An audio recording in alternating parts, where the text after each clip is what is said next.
5月はですね、神様はどんな方というシリーズで神様の性格に焦点を当ててお話ししています。So this month we've been talking about what is God like.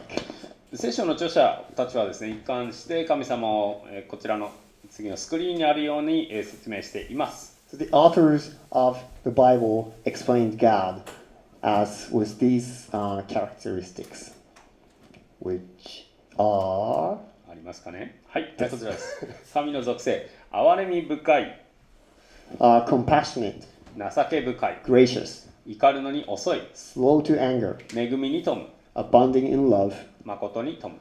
abounding in faithfulness. 今日のテーマはですね、この4つ目のですね、恵みに富むということについてお話ししたいと思います。So today is the fourth episode. We will focus on abounding in love. 恵みというふうに訳された言葉なんですけど、これはヘブル語ではですね、ヘセドと言います。So the word translated as grace is love. The Hebrew word is hesed. 旧約聖書ではですね、この言葉247回も登場しています。And in the Old Testament, the word appears 247 times. とても重要な言葉なんですね。So that tells you how important this word is. この言葉、恵みと訳されているんですけど、一言で言うならこれは契約の愛というふうに言える意味があります。So this word is translated as grace or love, but in the concept, it's loyal love. それは契約関係を結んだ者同士の愛。So it's love between those who made a contract, agreement. 例えば夫婦の愛とかはヘセドに当たります。So for example, the marriage relationship, the love is hesed. このヘセドにはですね、恵み、慈しみ、真実の愛、優しさ、親切、たくさんいろんないい意味があるんですね。So the word hesed have multiple good meanings, which are grace, love, loving kindness, goodness. その本当にいろいろ意味があるため、一言で言い表すのが非常に難しい言葉になっています。So this word has varieties of meanings, so it's sometimes difficult to explain. ですので、ヘブル語にはですね、他にも、愛と訳される言葉があるので、それらと比較して、このヘセドという言葉をちょっとですね、説明したいと思います。And there are other words in Hebrew translated as love, so let's compare them with hesed. まず、好みとかね、恵み、また、好意という意味のヘンという言葉があります。The first is hen, which means grace or favor. そして、アハバという、選びの愛と言われるですね、この愛があります。And the second is ahava, which is love of choice. そして、最後、今回見ているヘセドですね、契約の愛。And the third one is what we were just talking about, hesed, which is loyal love. でこの3つの違いをですね、ちょっと簡単に説明したいと思います。So let me explain the difference of these three. 皆さんの中にですね、犬、ワンちゃん大好きっていう方いますか？犬全般大好きです。Any dog lovers? Okay, good. Good. 犬が好きな方はですね、犬に対して変を持ってます。So for those who love dogs, you have hen ね、変じゃないです towards よ。 dog. It's not hen, は but い。dog. 変ですね。はい。で、going. そう、好みですね。恵み、そう、犬が大好き。で、犬が大好きなあなたは、もう自分の犬が欲しいということで、ペットショップに行きます。So since you like dogs, you go to the pet shop to get one. でそこでですね、あなたは一匹の可愛らしいワンちゃんとですね、運命的な出会いをするんです。So you found your destiny, the dog that you want. ね、もうこの子しか目に入らない。それが選びの愛、アハバです。So there are many dogs around you, but you can only see that one. That's the second ahaba, the love of choice. そして今度はですね、次の一歩に進みます。And go to the next. そのペットショップからですね、そのワンちゃんを助け出す、解放するためにですね別に悪いことしてないですけど、解放するためにお金を払いますね。So at the pet shop, you pay money to buy the dog. そしてそのワンちゃんを生涯自分の家族の一員として愛し続けるという契約にサインします。So you make the covenant, you commit to invite the dog into your family for the rest of your life. そしてその契約に従ってあなたは愛し続けます。 And according to the contract, you keep providing love to the dog. それがこちらのヘセドという契約の愛です。 And that is the third, hesed, loyal love, covenant love. 聖書がですね伝える神様の愛っていうのは実はこれら全てを含んだものなんですね。 And God's love in the Bible, it contains all three of these. ヨハネの福音書のですね有名な3章16節には神は世を愛しとあります。 And in the famous verse, John 3:16, it says, "For God so loved the earth, The world. the world." ね、つまり神様は人類に対して変を持っている。そういうふうに。 So God has hand towards humanity, the world. ね、それなので神は人類をですね、そこの、それによって神は御子イエスを使わすわけです。 And that's the reason God sent his only son, Jesus, to the earth. それは罪の奴隷とされた人類をその罪から解放するためでした。 To free the human from sin. イエスは十字架にかかるその罪の贖いの代価、支払いの代金ですね。それによって人類を罪から買い取ります。 Jesus paid the price for all the human to be free from the sin. ですから誰でもイエスを信じる人は救われるというのが聖書のメッセージです。 So the message of the Bible is whoever believes in Jesus Christ who is saved. そして聖書は神はその信じた人を選ぶ、つまり選びの愛、アハバをその人に対して持つ、そういうふうに言っています。 Then the God has the love of choice, ahava, towards those who believed in him. そして彼らの心に律法を書き記す、神の律法、つまり契約ですね。それは最後、ヘセド、この契約の愛を記すんだと言っています。 And God writes the covenant in their heart to make the covenant. Then that's the hesed, loyal love. その瞬間、神様は彼らの神となって、神は彼らの神となる。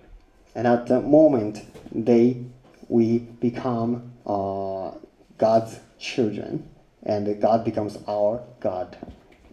エレミヤ書にはですね、神は神の子とされた人に真実の愛を尽くし続けると書いてあります。 In Jeremiah, it says, "With loving kindness, I have drawn you." それはいわゆるヘセド、契約の愛です。 And this is hesed, the loyal love.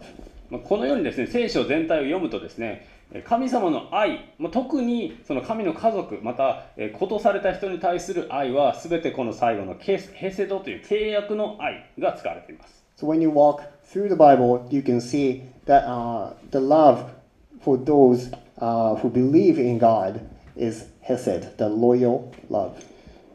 もう結婚ですから、試しにですね、自分も妻に契約の愛を自分に対して持っているか聞いてみました。 So I asked my wife if she has this loyal covenant love towards me. ね、旦那さんもちょっとね、ぜひ奥さんに聞いてみたらいいと思います。契約の愛持ってるって。 So if you ask your wife, it's the same question. そしてですね、妻はですね、契約の愛しかないって言いました。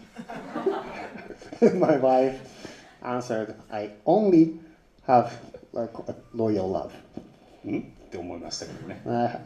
Like one question mark popped up. ね、ちょっと一瞬耳を疑いましたが、もう問題はありません。But it's okay. ね、契約の愛があれば十分なんです。The loyal love, the covenant love is enough. 聖書の言うですね、契約の愛っていうのは非常に力強いものだからです。Because the covenant, loyal love in the Bible is very strong. 契約の愛がもしなくなったとしたら、その結婚っていうのは破綻します。関係は破綻します。When we lose the loyal love, the relationship is done. 日本ではですね、3組に1組離婚していると言われています。In Japan, recently we say one couple out of three get divorced. でも本来ならばこの契約の愛っていうのは永遠の誓いです。But originally, this loyal love means it's eternal love. で皆さん結婚されてる方、結婚式を思い出してください。So if you are married now, let's look back your wedding. 永遠の愛を誓いましたよね、多分。You vowed the eternal それは love. 永遠です。That's eternal, forever. なくなるものではないはずです。It doesn't stop. ではそのヘセド、契約の愛がなぜ恵みと訳されたか、慈しみと訳されたか、それをちょっと聖書からちょっと見ていきたいと思います。But why in some parts in the Bible this word hesed was translated as grace? Let's take a look. はい。でまず旧約のですね、ヨナタン君とですね、ダビデ君によるですね、彼ら2人の契約の愛というものを見ていきたいと思います。Let's take a look at the loyal love seen in Jonathan and David in the Bible. ちょっと結婚じゃないの違うんですね。これいろんなものに使われるんですね、契約の愛。So this doesn't mean marriage. They're not married. ヨナタンとダビデ、もう男の子両方で、彼らはですね、固い友情に結ばれた2人として聖書で有名です。So Jonathan and David had a strong friendship in the Bible. 彼らの出会いはですね、このダビデという人が巨人ゴリアテをですね、やっつけた、その直後にですね、イスラエルの最初の王様サウルと謁見していた時です。So David first met Jonathan right after he killed the Goliath, the big giant. Giant. Then he met the king Saul, and Jonathan was there.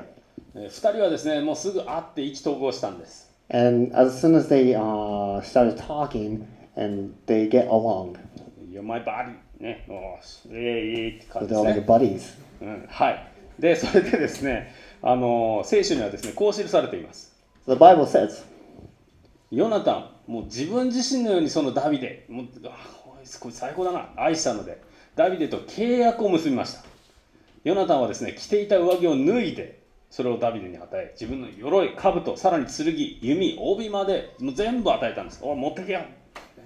so it says, then Jonathan and David made a covenant because he loved him as his own soul.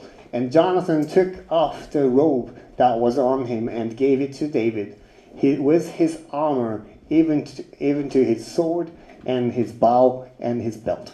自分の所持品っていうのは、ヨナタンはですね、王子様だったので、それは全部王の所持品ですね。王族である象徴、それを全部ダビデにあげたんです。So Jonathan is a prince, so the possession of king, the kingship, all went to David. それはですね、非常に重要な意味があります。So this has significant meaning. ね、あなたはもう私と同等の立場です。私の兄弟です。そういう意味があります。It shows we are like brothers, and you are in the same position of me. ちょっと考えてみてください。会ってもう数時間で、やるよって、服やるよ、全部やるよってなかなかならなくないですか？ So they just met a few hours ago and like, I want to take my clothes. It doesn't happen that often. もうすごいね、2人はね、もうシンパシー来たんですね。ビビッと、こいつはもう俺の生涯の友だってね。So they're like, yeah, buddies. そうね、そしてですね、彼らの状況も面白いです。ヨナタンは王子様でしたが、ダビデは貧しい羊飼いです。もうランクが違います。As I just mentioned, Jonathan was a prince. But on the other hand, David was a poor shepherd. そんなですね、ダビデ、それほど、非常に愛される人だったんですね。So although their social class was very different, but Jonathan loved David. けどですね、サウル王、お父さんですね、ヨナタンのお父さんは強くて人々に愛されるこのダビデが妬ましくてしょうがなかったんです。But Jonathan's father, King Saul, he had envy with David. それでですね、彼に殺意を抱くようになったんです。David was strong, David was likable, and the King Saul was trying to murder David. ヨナタンはですね、ダビデを必死に擁護します。So Jonathan is trying to protect David. ダビデはお父さんあなたを尊敬してる。あなたに全然敵意はない。そう言うんです。He says that David is not trying to take your position. Jonathan explained that to his father, King Saul. けどサウルの敵意というのは変わりません。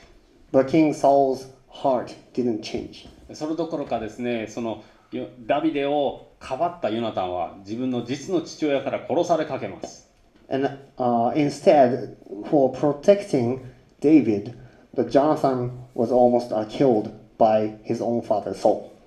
実の父親と赤の他人、どっちを取るかっていうことですね。So he was between his father and his friend. けどですね、ダビデは実の父親を裏切ってもダビデ、あなたを守る、そう伝えるんです。But Jonathan promised David that even he had to betray King Saul, his father, he will trust in, he will protect David. もしも自分があなたを裏切るとなら神様が自分を殺しても構わない。そう言ってるんです。Jonathan said, if I betray David, if I betray you, then God can take my life. ただですね、一つだけ彼は契約を求めたんです。But Jonathan requested one covenant. それがこちらです。あなたの恵み、ヘセドですね、今回のキーワードを私の家から常しえに立たないでください。主がダビデの敵を地の表から一人残らず立たれる時にも。So Jonathan requested David this covenant, but you shall not cut off your kindness, this is Hesed, from my house forever. No, not when the Lord has cut off even one of the enemies of David from the face of the earth. ヨナタンはですね、ダビデに自分の家族を守ってくれるようにそう頼みました。So Jonathan asked his favor to David to protect Jonathan's family. そして彼らはですね、2人は契約を結びました。So they made this covenant. これサイドノートですけど、彼らはですね、会うたびに契約してるんですね、お互いに。As a side note, every time like they hang out, they meet, they make some covenants. 契約バディってやつですね。They're like making contract buddies. あんまり聞かないですけどね。ね、彼らけどそんな彼らやがてですね、ダビデの、に悲しい知らせが届くんです。And then David heard one sad bad news. ヨナタンがですね、戦場で亡くなってしまったんですね。Jonathan was killed in the war. そしてサウル王の家族も皆殺されました。And so did all the King Saul's family. しかしですね、ダビデはヨナタンとの契約は覚えていたんです。But David remembered the covenant he made with Jonathan. そして、ダビデはですね、彼の子供の命だけは助け、そして彼に恵みをヘセド施したんです。So David rescued Jonathan's kids, and he kept his promise, his hesed, to Jonathan. ダビデはですね、足が不自由だったヨナタンの子供をですね、またその子も一緒に自分の宮殿に迎え入れたんです。David invited Jonathan's children who had trouble with his legs. そして彼らと一緒に食事をして自分の家族のようにですね、そのヨナタンの子たちを扱ったんです。David had a meal with Jonathan's kids, and he treated them as his family. ヨナタンの家族にとってはこれはもうありえない恵みだったんです。And for Jonathan's family, it is something that they don't deserve. 彼らはただヨナタンの家族というだけでですね、王様のその権利をもらったんです。一緒に住んで一緒にご飯を食べて、その権利をいただいたんです。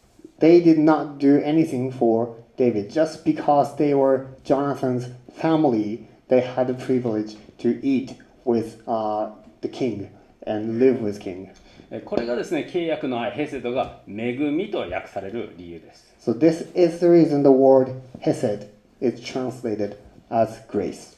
で、私たちとまた神様との間に見る契約の愛というのを見ていきたいと思います。Then what is our hesed, the covenant love, is like?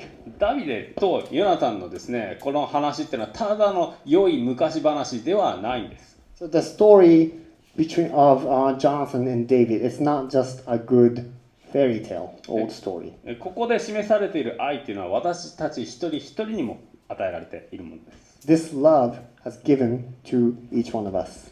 神の御子イエス・キリストを信じるとき、私たちはまさにヨナタンの子供のようにされると言えます。When we believe in Jesus Christ, we become like Jonathan's children. つまり全く関係ないのに神の子としてその宮殿に神の国に迎え入れられるという意味です。Without doing anything, having any relationship, we are invited to the king's palace.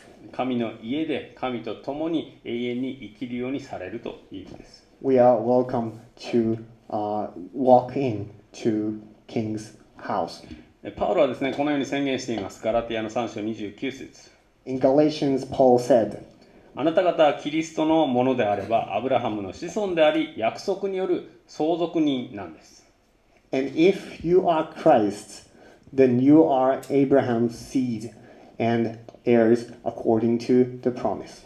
結婚でもまた養子縁組とかね、先ほどのそのヨナタンと、ダビデの契約バディみたいな感じでもですね、みんな同じ権利を必ずもらいます。In marriage or in adoption, that it has something to do with right.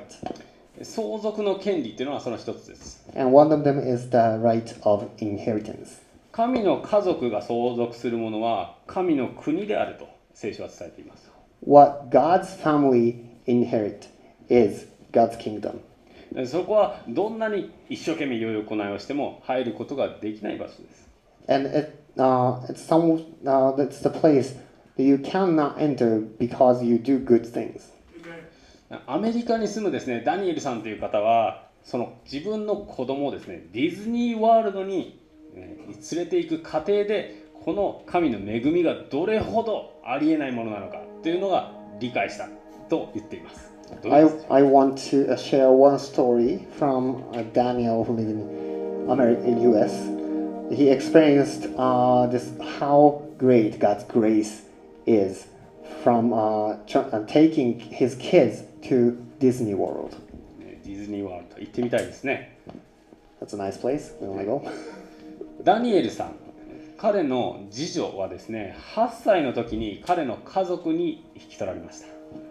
His second daughter was adopted to his family when she was 8. その前はですね、彼女は別の家族に養子として引き取られていました。And before that, she was adopted to another family. その家族はですね、その女の子を血のつながった他の子たちと同じようにはどうやら扱っていなかったようなんです。And that previous family, they did not treat her in the same way as they treat their own children.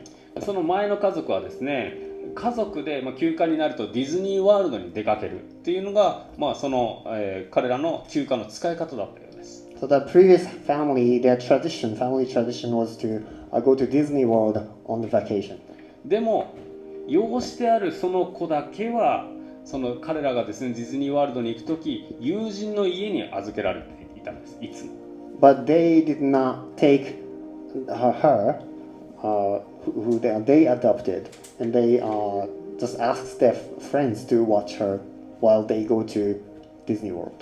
彼女はですねディズニーワールドに自分が連れて行ってもらえないのは自分が良い子じゃなくて何か悪いことをしているからなんだと思ってたんです。So she believed that the reason that she cannot go to Disney World, the family doesn't take her to Disney World, is because she does something bad. でも彼女はいつか自分もそこに一緒に連れてってもらえるということを夢見ていました。But she always wanted to go. そのことを知ったですねダニエルさんは、自分の妻とですね彼女を養子にできたらいつか一緒に彼女をディズニーワールドに連れて行きたいねそう話してたんです。So Daniel, he and his wife knew this story, so they decided when they can adopt this girl, then they would like to take her to Disney World. そしてついに彼女が家にやってきてその計画を実行できるようになったんです。So that the plan came true, and they finally got to adopt her. 何ヶ月も前からですね、彼らはそのディズニーワールドへの旅行について話し合って、ね、何を乗るかとかね、いろいろ予習しだしたんですね。So for like months before the trip, the family talked about what to ride, what to bring. けどこの楽しい夢の国への旅行がですね、娘の悪夢のような行動を引き起こすことになるとはまだその時は知らなかったんですね、ダニエルさんは。But Daniel wasn't expecting this great plan will cause the girl huge trouble. 旅行のですね、一月前になりました。So 1 month before the trip, 娘はですね、食べ物とかいろんなものをですね、家から盗むようになったんです。she started stealing food from the house.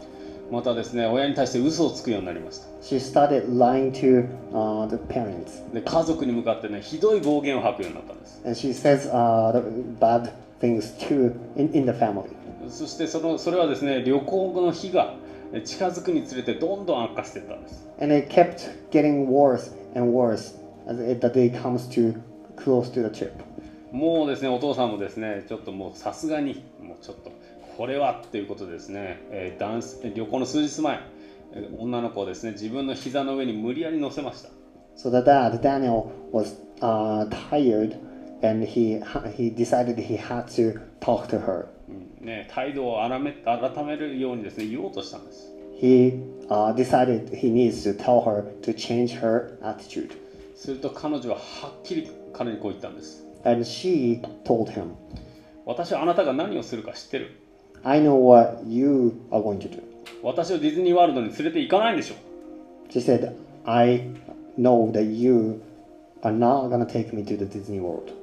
その言葉を聞いてダニエルさんはハッとしたと言います。 So the Daniel realized, 実はですね、その時これ以上悪さばっかしたら連れて行かないぞっていうところだったんです。 he was this much close to tell her that if she kept doing bad things, that he's not going to take her to Disney World. けどこの彼女の娘の言葉を聞いて、その娘のこれまで受けてきた傷とかトラウマ、それがどれほど深いものだったというか、それに気づいたんだと言います。 But he realized that how much trauma, how much scar she's got from her previous experience.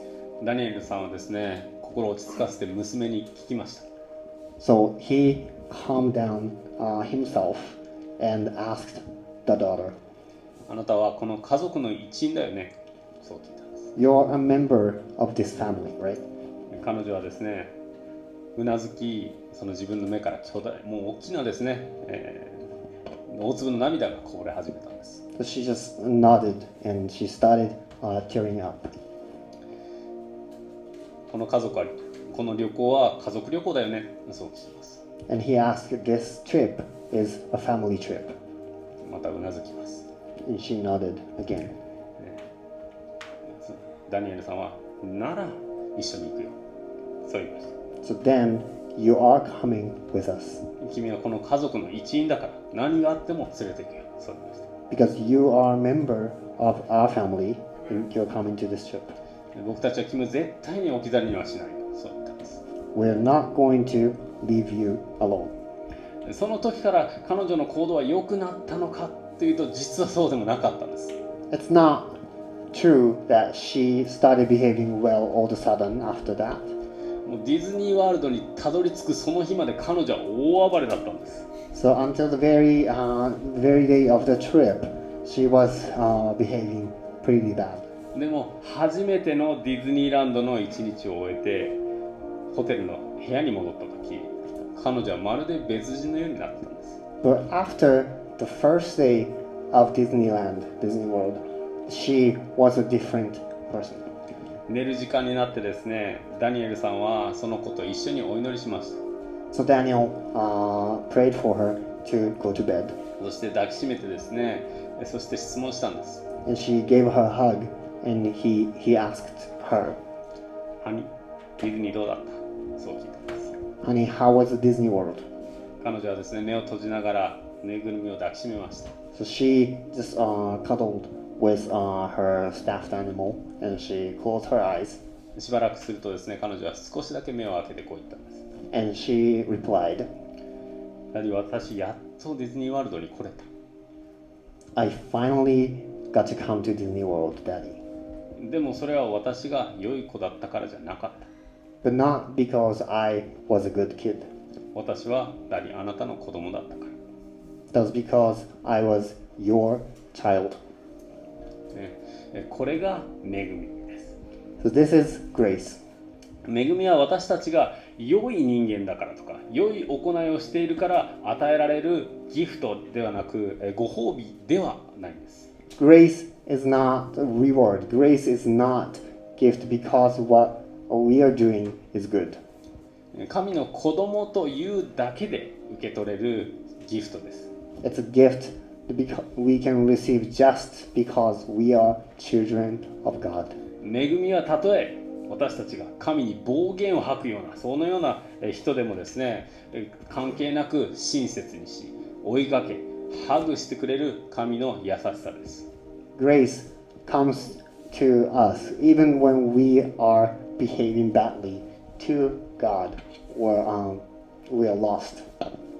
聖書のメッセージ、神は永遠の愛を持って一人一人を選び永遠の愛を持って愛し続けると約束しています。 The Bible promises that God has chosen us with His eternal love, and He keeps loving us with His eternal love.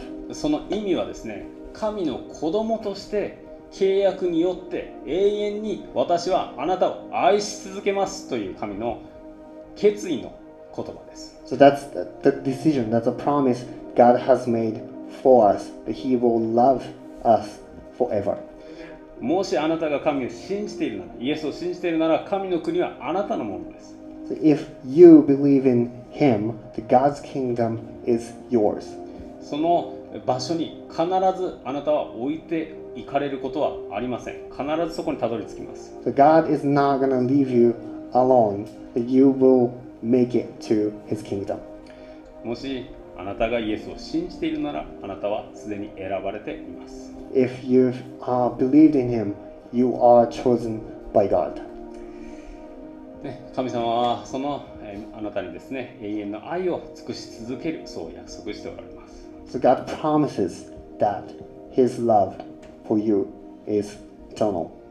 これが聖書の語る契約の愛、ヘセドです。 So this is covenant love, loyal love. The Bible promises to you.